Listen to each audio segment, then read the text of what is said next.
Muy bien, bueno, pues hoy domingo 1 de mayo, Día del Trabajador, pero primer domingo de mayo, Día de la Madre, 1 de mayo del 2022. Iba a decir del 2020, como se nota que nos han prácticamente robado 2 años. Os decía que estaba dudando entre si compartir algo que Dios había puesto en mi corazón, que creo que Dios ha puesto en mi corazón, acerca de cómo muchas veces dejamos de lado las cosas que tenemos que hacer para hacer otras. O si hablar de aprovechar el Día de la Madre para festejar y felicitar a todas las mamás desde aquí. Felicidades a todas las madres del mundo. Y cómo echamos de menos a nuestras madres, aquellos que ya no están con nosotros, ¿eh? Cómo las echamos de menos. Mi padre nada más hace que decirle a mis hijos: ¿cuánto vais a echar de menos a vuestra madre? Todos los domingos. Dice: ¿cuánto vais a echar de menos a vuestra madre? Porque les hace lo que les gusta de comer, les prepara las cositas, los mima, a sus bonicos, y como él está diciendo ahora, cómo abusan de ella. Madre no hay más que una. Qué bonito tiene que ser el ser madre, ¿verdad? Qué bonito tiene que ser. En la época bíblica, la mujer que no podía tener hijos era una mujer que estaba agraviada, ¿no? Que se sentía menos, era como menospreciada, ¿no? Qué importante poder ser madre. Qué bueno es ser madre. Las madres tienen algo especial, ¿verdad? Las madres cocinan bien, como dice Ramón. Las madres cocinan bien. La verdad es que cocinan bien las madres, ¿eh? De hecho, no sé yo si aprovechar para, ahora que está de moda eso de hablar de las suegras. Las madres siempre están en clara, digamos, rivalidad, ¿no? con las mujeres, ¿no?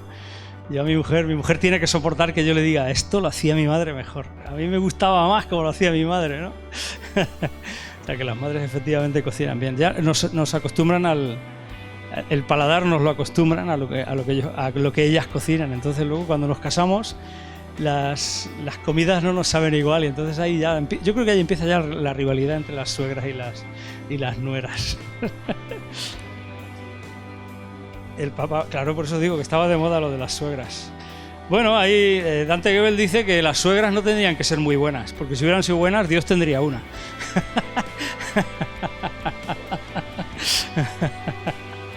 Dice: no deben de ser muy buenas, porque si fueran buenas, Dios tendría una. Bueno, he buscado frases sobre las madres y al final había muchas, todas eran muy bonitas, pero me he quedado con una. Definitivamente había muchas que decían que las madres, incluso Napoleón Bonaparte dijo que la vida de los hijos dependía mucho de las madres, es decir, que la madre orientaba y lanzaba al hijo, de alguna manera condicionaba cómo era el hijo, ¿no? Pero me he quedado con otra que no tenía autor, parece que era anónima, y dice: la vida no viene con un libro de instrucciones, la vida viene con una madre. La vida viene con una madre. Parece que la madre es la que sabe todo, ¿no? La que... Dice, había otro chiste que decía que mi madre me enseñó oftalmología. Dice: ¿por qué? Dice: porque siempre me decía: cuando lleguemos a casa vas a ver. Ay, bueno, no quiero echar chistes malos, que siempre son malísimos todos los que cuento. Quiero tomar el ejemplo de María, como la madre de Jesús, como ejemplo de madres, porque creo que María realmente es un bonito ejemplo. El ejemplo de María es un bonito ejemplo para celebrar el Día de la Madre, porque María fue aquella joven virgen que tenía un novio, estaba comprometida, desposada con José, que arriesgó su vida para ser madre, que arriesgó su vida por ser madre del Salvador del mundo, de nuestro Salvador, de nuestro Señor. Y quiero ver y contemplar algunos de lo que a ella le sucedió, y la idea es extraer algunos principios de su vida que sean exportables para nuestras vidas. Entonces quiero que vayamos directamente ya al capítulo 1 del libro de Lucas, del Evangelio de Lucas, capítulo 1, versículos del 26 al 38.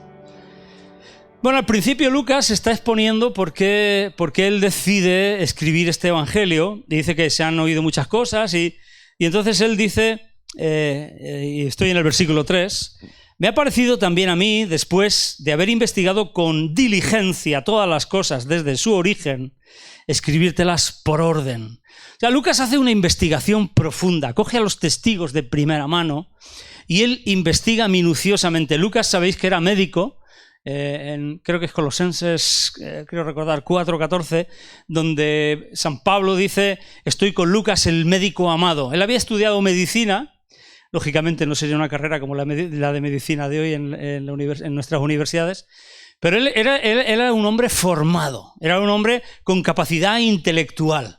Entonces él decide examinar y estudiar minuciosamente todo lo que había acontecido relativo a la vida de Jesús y ordenarlo para poder escribírselo al tal Teófilo, que era a quien él le dedica o escribe el Evangelio que lleva su nombre, el Evangelio de Lucas.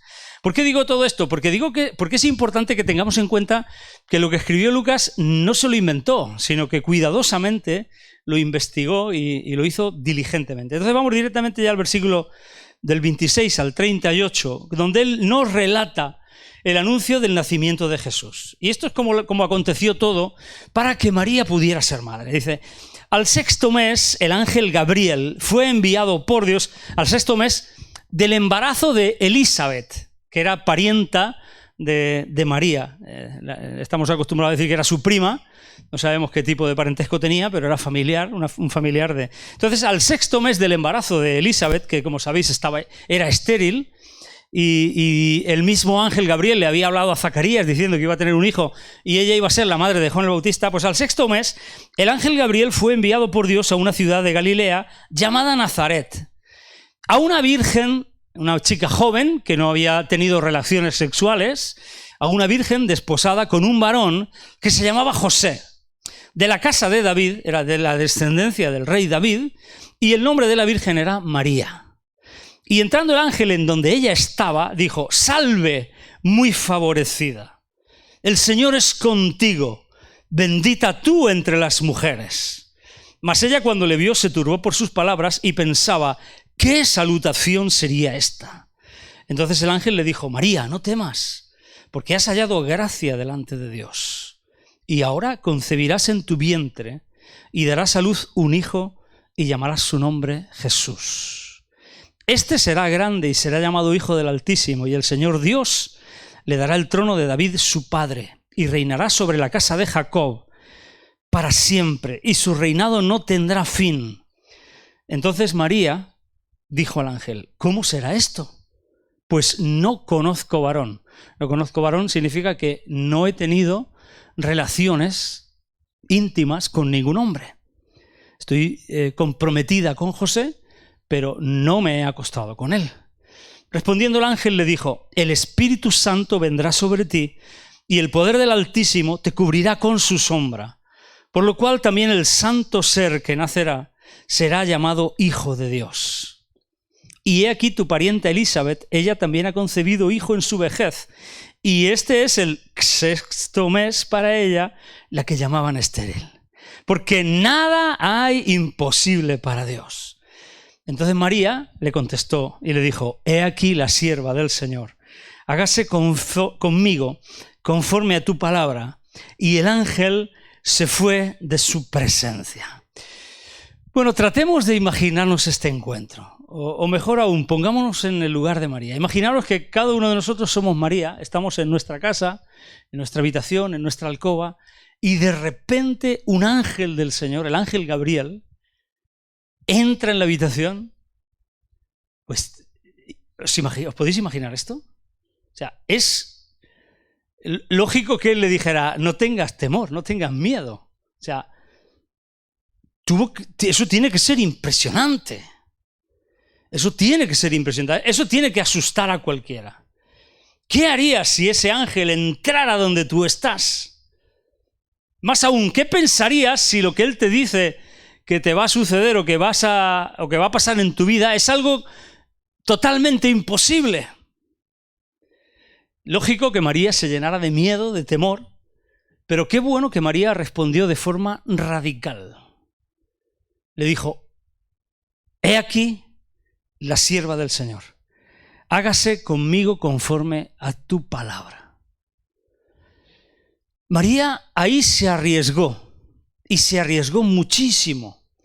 Este mismo relato, el relato del Evangelio de Mateo, que nos habla acerca del nacimiento de Jesús, nos cuenta, no lo vamos a leer, para no hacer más extensa la predicación, el tiempo, pero el Evangelio de Mateo nos cuenta que José, que era el novio, el desposado de María, se mosqueó. Lógicamente se mosqueó muchísimo, porque ni Lucas como médico, ni José como novio, ni cualquiera de nosotros diríamos: ostras, ¿cómo es posible que alguien se quede en estado sin tener relaciones sexuales con ningún hombre? Una mujer no se puede quedar embarazada si no ha tenido relaciones. Entonces, el relato de Mateo nos enseña y nos cuenta que José se mosqueó con ella, que José lógicamente pensó que María le había sido infiel, que María lo había engañado con algún otro, y la Biblia nos enseña que José empezó a pensar.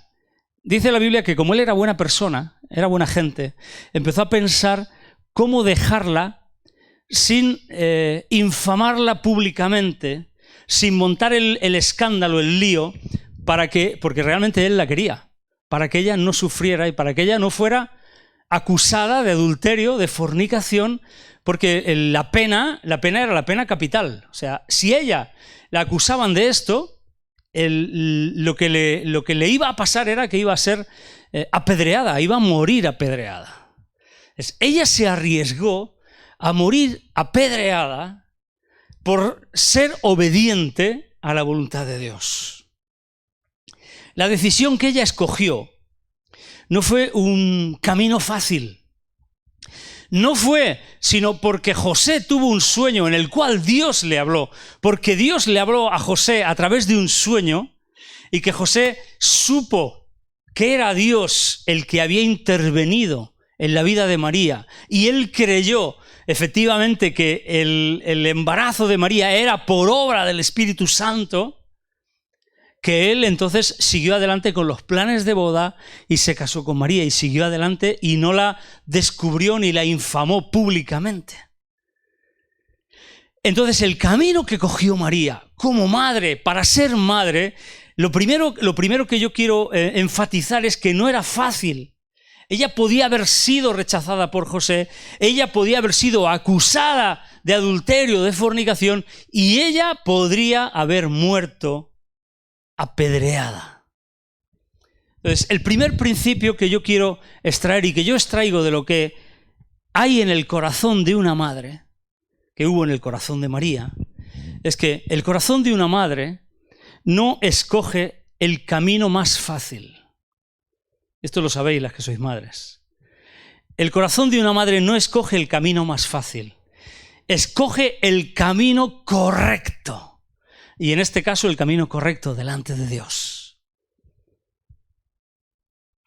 Este sería el primer principio. Podemos ver a nuestras madres que muchas veces lo complican todo, porque intentan, pero porque no escogen siempre el camino más fácil.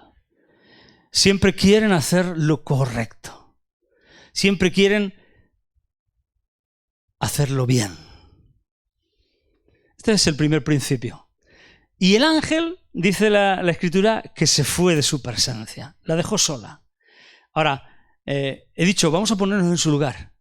¿Qué hizo ella entonces? ¿Qué hubieras hecho tú? ¿Qué haría yo? ¿Qué hacemos con lo que Dios nos dice? ¿Qué hacemos cuando se apagan las luces? ¿Qué hacemos con el germen de la vida de Dios. Porque una palabra que Dios nos da es el germen de la vida de Dios. Todo lo que Dios te ha hablado a ti, todo lo que Dios me ha hablado a mí, tiene el potencial de dar a luz un fruto y un fruto abundante. ¿Qué hacemos con el germen de la vida de Dios? ¿Qué hacemos cuando se termina todo, cuando se pasa la excitación, el disfrute, cuando nos volvemos a nuestra normalidad? ¿Qué es lo que pasa? El ángel se fue. ¿Qué es lo que hizo María? Pues vamos a seguir leyendo y vamos a ver qué es lo que hizo María. Versículos del 39 al 45 del mismo capítulo de Lucas 1, dice el versículo 39, que es el siguiente, donde dice, y el ángel se fue de su presencia. Versículo 39 dice, en aquellos días, levantándose María, en aquellos días, o sea, preparó rápidamente el equipaje y en aquellos días, levantándose, fue deprisa a la montaña, a una ciudad de Judá. ¿A una ciudad de Judá? ¿A cuál? A donde vivía Elizabeth. Y entró en casa de Zacarías y saludó a Elizabeth. ¿Qué había dicho el ángel? He aquí tu parienta Elizabeth está en estado. Y entonces ella salió corriendo para ver a Elizabeth. Dice, y aconteció, versículo 41, y aconteció que cuando oyó Elizabeth la salutación de María, la criatura saltó en su vientre. Imaginaros la situación, ¿no? María va y le saluda, ¡hola, Elizabeth! Y en ese momento Elizabeth, que llevaba 6 meses de embarazo, estaba en el 6º mes, Juan el Bautista pegó un salto dentro de la barriga. ¿Habéis experimentado esto cuando habéis estado en estado? Yo recuerdo que a mí me gustaba ponerle la mano en la barriga a Librada cuando estábamos en estado de nuestros hijos y notar cómo se movían o notar cómo ponían el pie o daban patadas. Yo me acuerdo que a mí eso me emocionaba muchísimo. Para mí eso era extraordinario.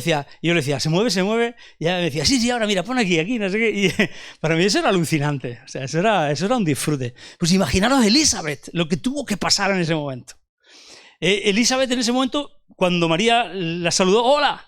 Juan el Bautista pegó un brinco. Dice, la criatura saltó en su vientre. Y Elizabeth fue llena del Espíritu Santo. Y exclamó a gran voz. Y dijo, la tomarían por loca, a gran voz, bendita tú entre las mujeres y bendito el fruto de tu vientre. ¿Por qué se me concede a mí que la madre de mi Señor venga a mí? Porque tan pronto como llegó la voz de tu salutación a mis oídos, la criatura saltó de alegría en mi vientre. Y bienaventurada la que creyó, porque se cumplirá lo que le fue dicho de parte del Señor. Entonces, ¿qué es lo primero que hizo María? Cuando el ángel le dio las noticias, cuando ella supo que Dios había plantado en ella el germen de vida, le había dado una palabra que iba a dar fruto en abundancia, no solo para ella, sino para toda su posteridad, incluso para toda la humanidad. ¿Qué es lo que hizo María? María lo primero que hizo es que se levantó. Dice la Escritura, en aquellos días, levantándose María.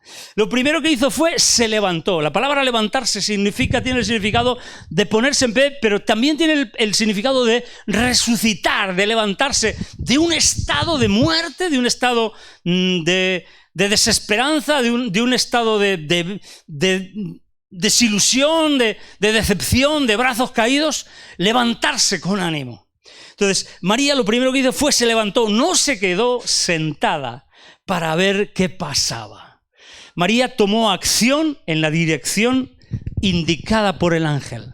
Se levantó para ir a ver a Elizabeth.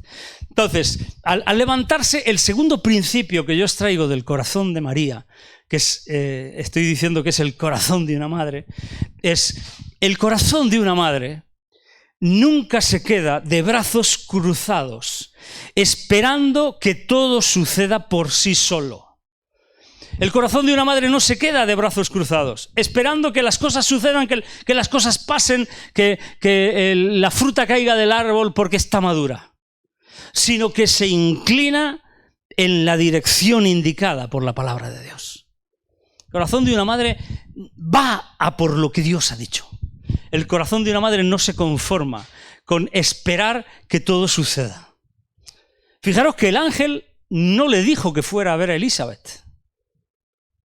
Podríamos entender que ella decidiera ir a ver a Elizabeth si el ángel le hubiera dicho, pues mira, para que tú compruebes que esto es verdad, que no es mentira y tal y cual, pues vete a ver a Elizabeth, a tu prima, que está en estado, que no... No. El ángel simplemente le mencionó que Elizabeth estaba en estado porque no había nada imposible para Dios. Fue ella, fue María la que tomó la decisión de ir a ver a Elizabeth. La sola mención por el ángel le hizo creer a ella que era importante ir a visitarla. De hecho, luego la Escritura dice que se quedó allí con ella, se quedó 3 meses. ¿Qué significa que se quedó 3 meses con ella? Seguramente se esperó hasta que diera luz a Juan el Bautista, porque era el 6º mes y se quedó 3.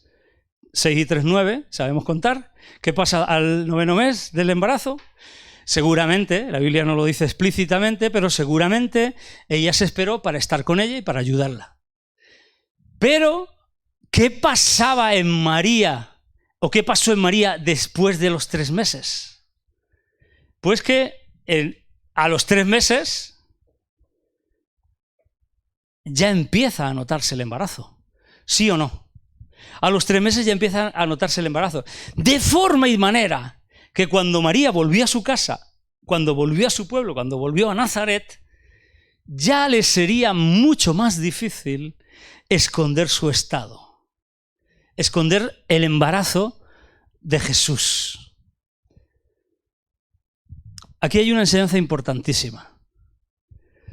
Es la compañía correcta la que te prepara y la que te ayuda para enfrentar los retos delante de los demás.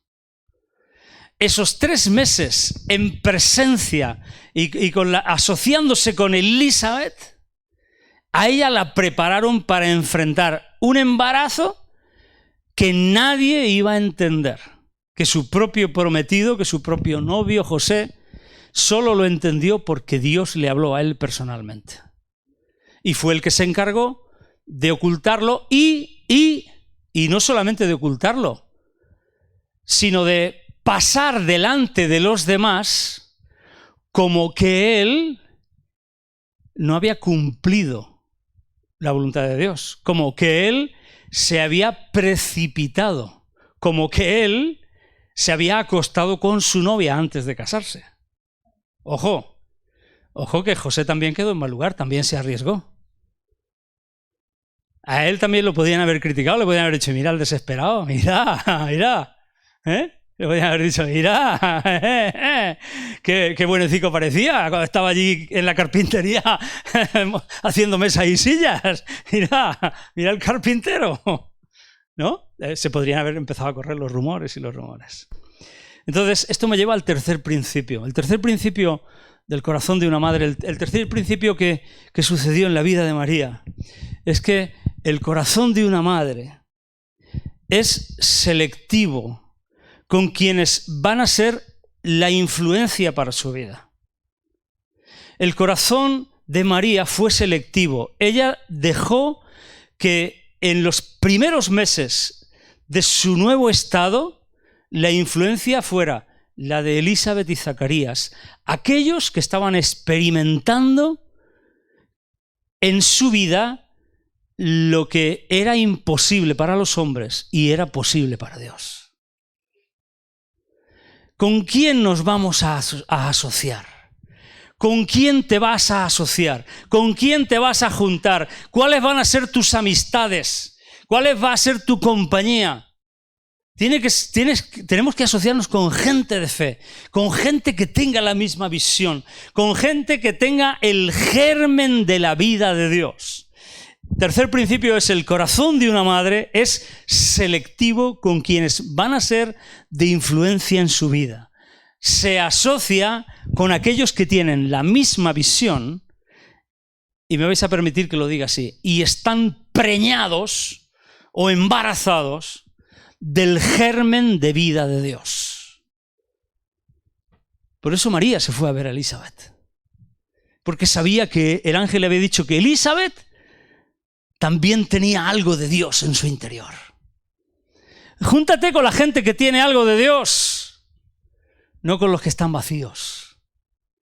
Eso es importantísimo para poder enfrentar los retos que tenemos por delante.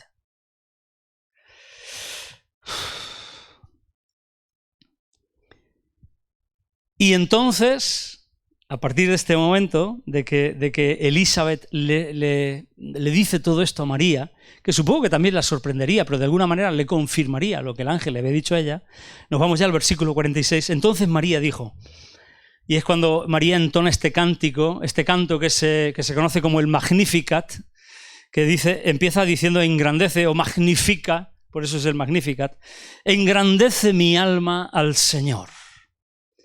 Y mi espíritu se regocija en Dios, mi Salvador.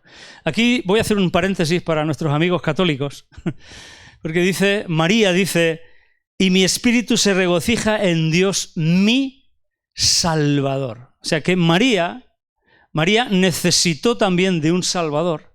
Y esto desmonta esa teoría, esa doctrina de que María nace inmaculada, sin pecado concebida, etcétera, etcétera, etcétera. Ella necesitaba a este mismo Salvador que necesitamos todos nosotros.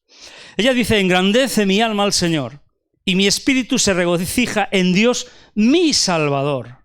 Y lo hace personal para ella también. Porque ha mirado la bajeza de su sierva, pues he aquí desde ahora me dirán bienaventurada todas las generaciones.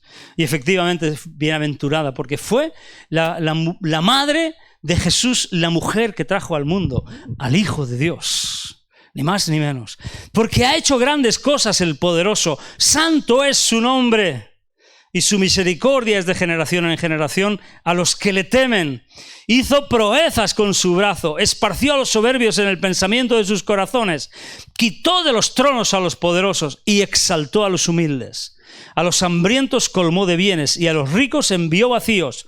Socorrió a Israel su siervo, acordándose de la misericordia, de la cual habló a nuestros padres para con Abraham y su descendencia para siempre. Ella empezó a creer que efectivamente ese germen que llevaba como madre era lo que Dios había proyectado para el futuro. Y empezó a declarar el futuro desde el presente.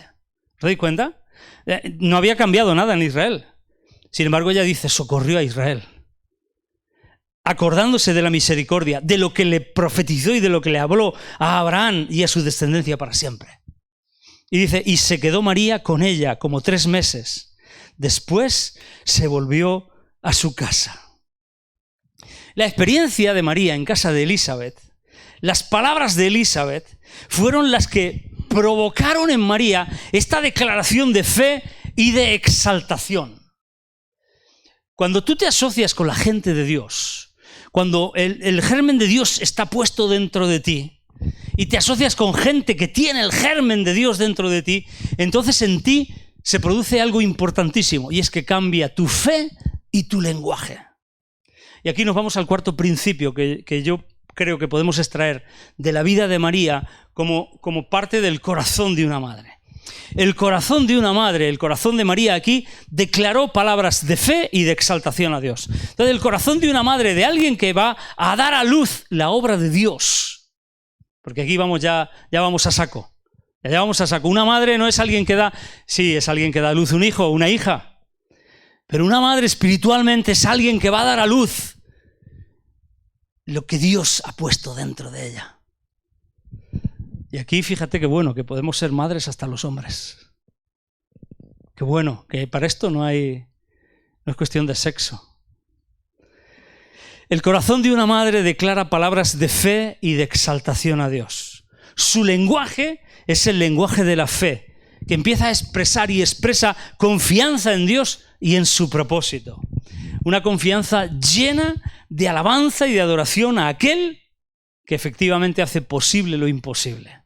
O sea, el corazón de una madre empieza a cambiar, empieza a creer posible lo imposible, empieza a ver que los imposibles se vuelven posibles, que Dios está en el asunto y que vamos adelante y que lo que Dios ha dicho se va a cumplir, sí o sí. Y empieza a creerlo y a declararlo. y empieza a llamar lo que ha de venir desde el presente. Y empieza a declararlo, empieza a profetizarlo. ¡Qué bueno esto! ¡Qué bueno esto! Y ya definitivamente, bueno, se volvió a su casa, nace Juan el Bautista, y luego en el capítulo 2 ya nace Jesús. Y en el nacimiento de Jesús, pues tanto Lucas como Mateo, que son los evangelios que nos cuentan acerca del nacimiento de Jesús, nos cuentan y nos narran pues todos los acontecimientos maravillosos que sabemos acerca de Jesús, acontecimientos maravillosos de ángeles, de visitaciones de ángeles, de pastores, de la historia de la estrella, una estrella, los magos de Oriente. Mateo además añade ese viaje relámpago, ese viaje que tienen que hacer apresuradamente a Egipto para escapar del rey Herodes.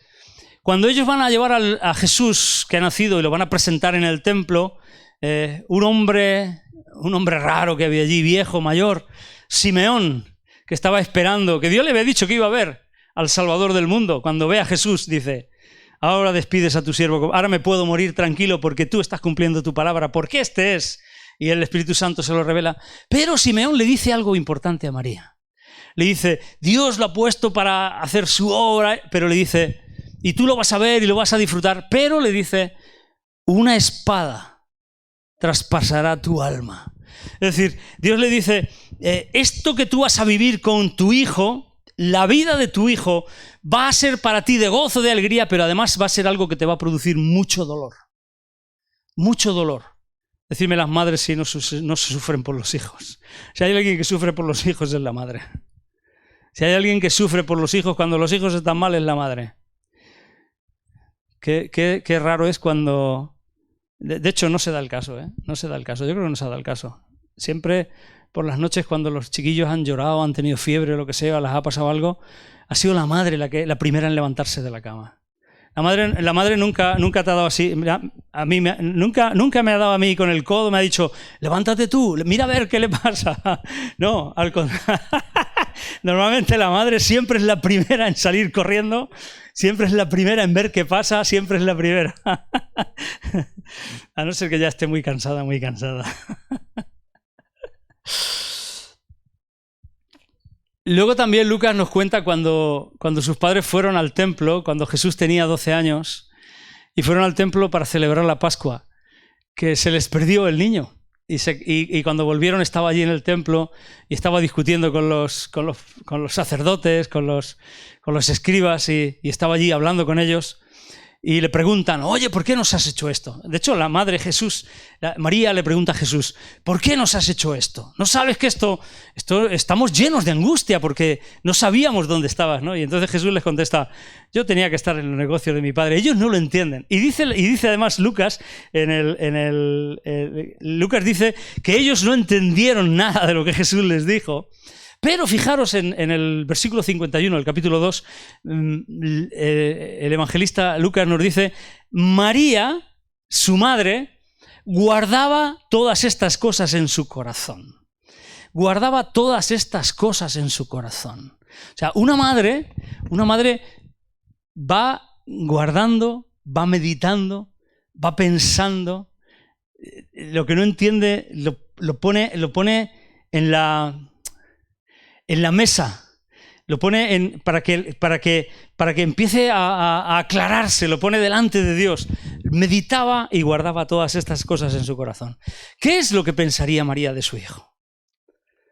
Porque ella parecía que no estaba entendiendo bien lo que estaba pasando. De hecho, cuando se presentan en las bodas de Caná, también ella le dice a Jesús, mira, se han quedado sin vino. Y Jesús le dice, bueno, y parece que Jesús tampoco le contesta así muy correctamente, ¿no? Le dice, ¿qué tienes conmigo? Si todavía no ha llegado mi hora, ¿no? Pero sin embargo ella le dice, haced lo que os dijere. De alguna manera ella sabía algo, pero no lo sabía todo, estaba meditando, estaba de alguna manera como amasando, como diciendo, esto hay que hornearlo, esto está claro que es algo importante, pero se está cocinando todavía, ¿no? Y incluso ella fue con sus hermanos y fue en distintas ocasiones para decirle, Jesús, y de hecho le dicen, Jesús, te están buscando, están tu madre, tus hermanos, en 3 ocasiones en los evangelios, en Lucas 8, en Marcos 3 y en Mateo 12. Y él les dice, ¿quién son mi madre y mis hermanos? Son los que hacen la voluntad de Dios, los que la escuchan, la palabra de Dios, la cumplen. Y de alguna manera ella como quedaba ahí diciendo, bueno, ¿qué es lo que sucede? ¿Qué es lo que meditaba Jesús? ¿Qué es lo que meditaba María en su corazón acerca de Jesús? ¿Meditaría lo que le dijo Simeón? ¿Meditaría todo lo que el ángel le había dicho? ¿Meditaría todo lo que Dios había puesto en su corazón? ¿Meditaría seguramente todo lo vivido? Definitivamente yo quiero llegar ya a Juan capítulo 19, versículo 25, porque si hay alguien que estuvo al pie de la cruz,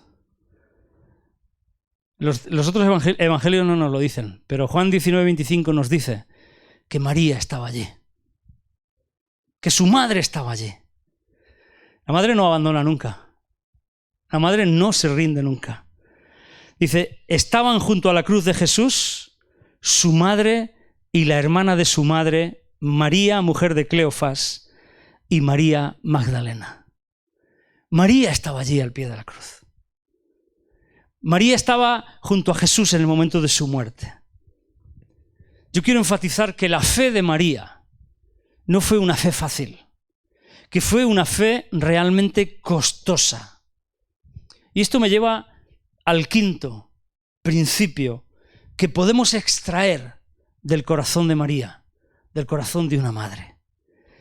El corazón de una madre siempre está dispuesto a pagar el precio. El corazón de una madre siempre está dispuesto a pagar el precio. Podríamos acabar aquí y resumir un poquito cuál es el corazón de una madre en base al corazón que tenía María. Hemos visto 5 principios. El corazón de una madre nunca o no escoge el camino más fácil. Siempre busca escoger el camino correcto. Y en este caso María, el corazón de María escogía el camino correcto delante de Dios. El segundo principio es que el corazón de una madre no se queda de brazos cruzados, esperando que todo pase, que caiga por su propio peso, sino que se inclina en la dirección indicada por la palabra de Dios. El tercer principio, que es el segundo que nos lleva ya al tercero, es que el corazón de una madre es selectivo con quienes van a dejar que sean su influencia, con quien va a permitir que influencien en su vida. Ahora que hay tantos influencers, no va a permitir que cualquiera sea su influencer. Se va a asociar con aquellos que tienen una visión común y que tienen el germen de la vida de Dios en su interior. Esto es importantísimo. En los días que estamos viviendo, debemos asociarnos con la gente que tiene el germen de Dios. Luego, cuarto principio, el corazón de una madre declara las palabras de fe y de exaltación a Dios. Cambia el lenguaje, es un lenguaje de fe, es un lenguaje que empieza a declarar lo que va a venir desde el presente. Lo que Dios le ha dicho, lo empieza a declarar y empieza a exaltar y que exalta a Dios y que confía en Dios en lo que Él le ha prometido. Y adora a aquel que va a hacer siempre lo posible, que va a hacer posible lo imposible. A ver, que no me líe, que lo diga bien.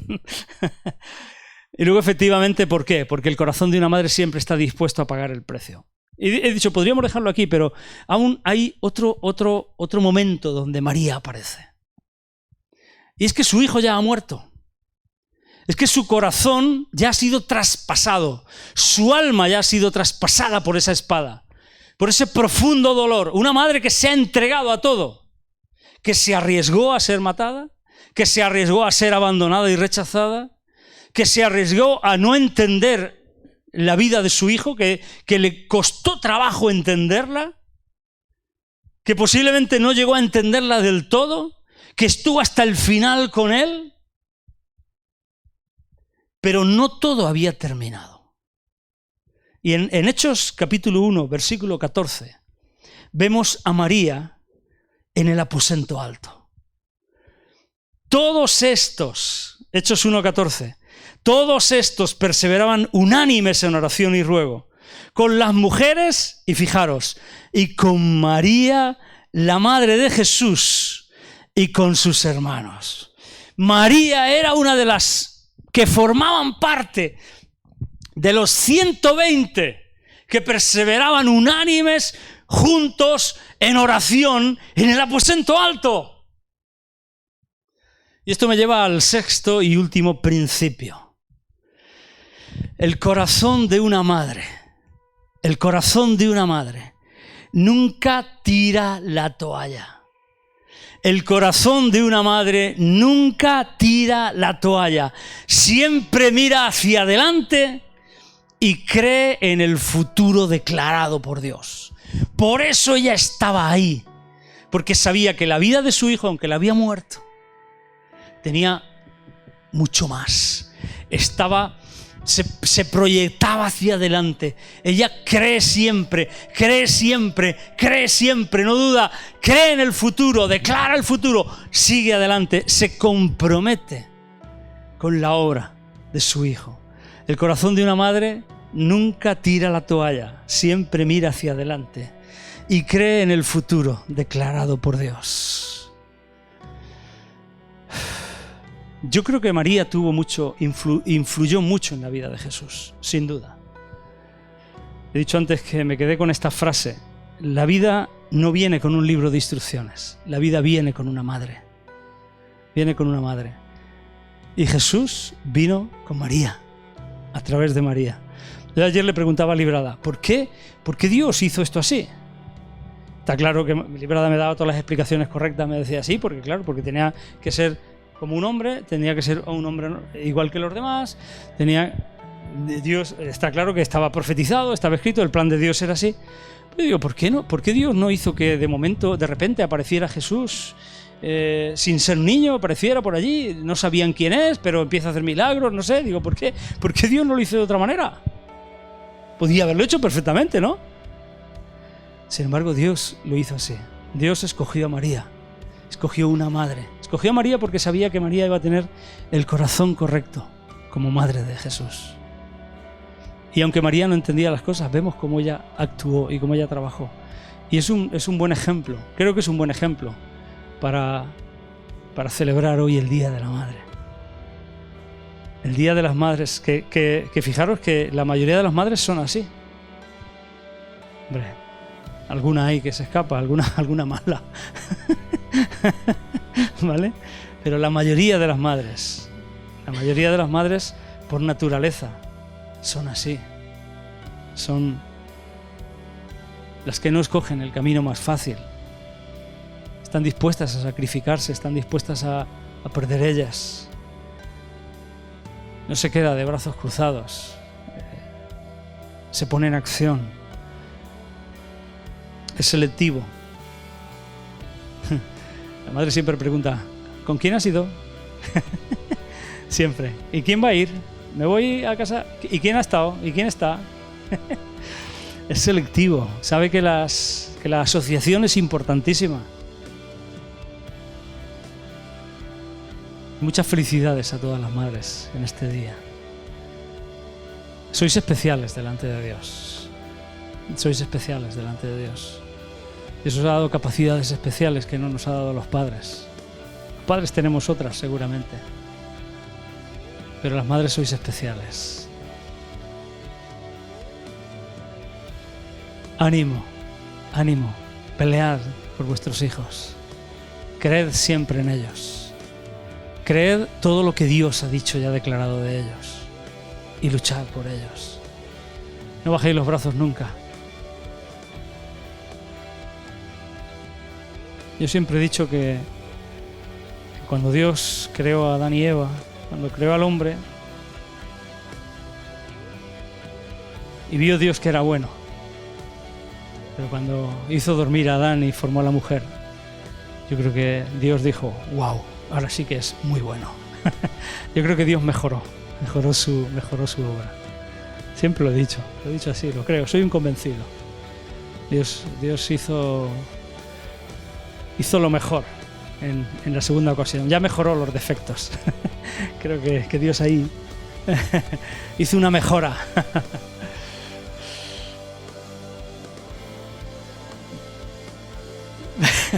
Bendito Dios, gracias a Dios por las madres, por aquellos Que Dios os enseñe también a ser madres, porque también es complicado, ¿no? María, yo creo que tuvo que aprender y aprendió. Pero qué bueno que efectivamente la vida no viene con un libro de instrucciones, viene con una madre. Viene con una madre. Hay un montón de consejos en la Biblia acerca de las madres para los hijos. No quiero entrar en este tema, pero hijos, no menospreciéis a vuestra madre. Cuando se haga mayor, no la menospreciéis. Honra a tu padre y a tu madre. Bendice a tu madre, cuida de ella. Dale gracias a Dios por tu madre. Abrázala, dale besos, dale cariño. Le gusta mucho a las madres eso.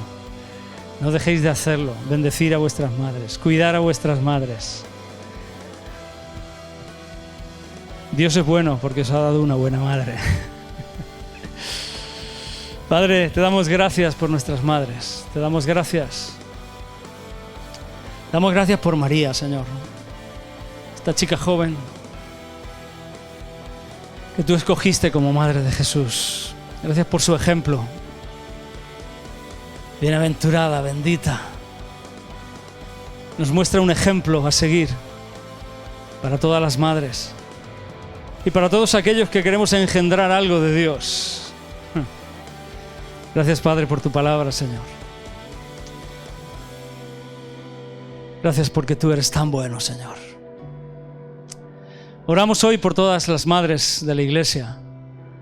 Oramos para que tú las bendigas, para que tú las llenes de fortaleza, para que tú les des la capacidad de resistir, de no tirar la toalla nunca, Señor.